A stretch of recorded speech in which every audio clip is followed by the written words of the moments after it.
Hey there, and welcome back to The Explainer. Today, we're going to dive into a really cool corner of dentistry that's, this perfect mix of careful science and personalized art. We're talking about denture copying. It's a technique that's totally changing the game for denture wearers, and we're going to break down exactly how it all works. So, picture this. You've had a pair of dentures for years. They're not perfect, right? Maybe they're a little loose, a bit worn down, but they're yours. Your mouth just knows them. Getting a brand new set can feel like breaking in a stiff, new pair of shoes. It can mean weeks of discomfort. But what if there was a way around all that? Well, there is, and it's often called a smart copy. Now, this isn't about just making a simple Xerox of an old denture. No way. It's a much, much more sophisticated process. It's all about upgrading the old without losing that familiar, comfortable feeling your mouth has spent years getting used to. So, what is it exactly? Well, denture copying is a technique where a dentist can preserve the exact shape and feel of the parts of the denture that your tongue and cheeks touch all day long. That's called the polished surface. But at the very same time, they can completely remake and improve the parts that do all the heavy lifting, the fitting surface that sits on your gums, and, of course, the biting surface you chew with. Okay, so this technique gets used in two main ways. First, if you've got a brand new, perfect-fitting denture, you can create an identical spare set. It's just for peace of mind, kind of like having a spare key to your house. But here's where it gets really powerful. For someone with an older, well-loved set, it's a massive upgrade. You get to keep that familiar shape while improving the fit to match how your mouth has naturally changed over the years. So, you might be asking, why go to all this trouble? Why is preserving that familiar shape so incredibly important? It might seem like a tiny detail, but the answer is actually rooted deep in the science of how our brains and our muscles work together. The whole point, the key goal, is to maintain something called neuromuscular control. And that's basically just a fancy term for muscle memory for your mouth.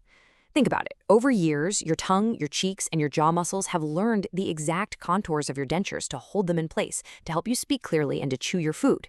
If you change that shape, you're forcing your brain to relearn everything from square one. And this quote just says it all, doesn't it? The whole aim is to copy that polished surface exactly. My favorite analogy for this is resoling a favorite pair of shoes. You wouldn't throw away the perfectly broken-in upper part that fits your foot like a glove, right?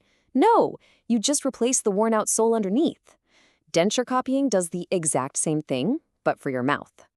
And you can see just how versatile this really is. It can be used to give someone a backup set, just in case, or to preserve that hard-won muscle memory for older patients, or even just to replace a denture base that's gotten old and worn out. It's even used to make these clear surgical guides for placing dental implants with pinpoint accuracy. It's a true multi-tool in the world of dentistry. And for geriatric patients, this technique is an absolute game changer. I mean, when someone has adapted to one specific denture for decades, their ability to control it is just second nature. Forcing them to adapt to a completely new shape can be so difficult and frustrating.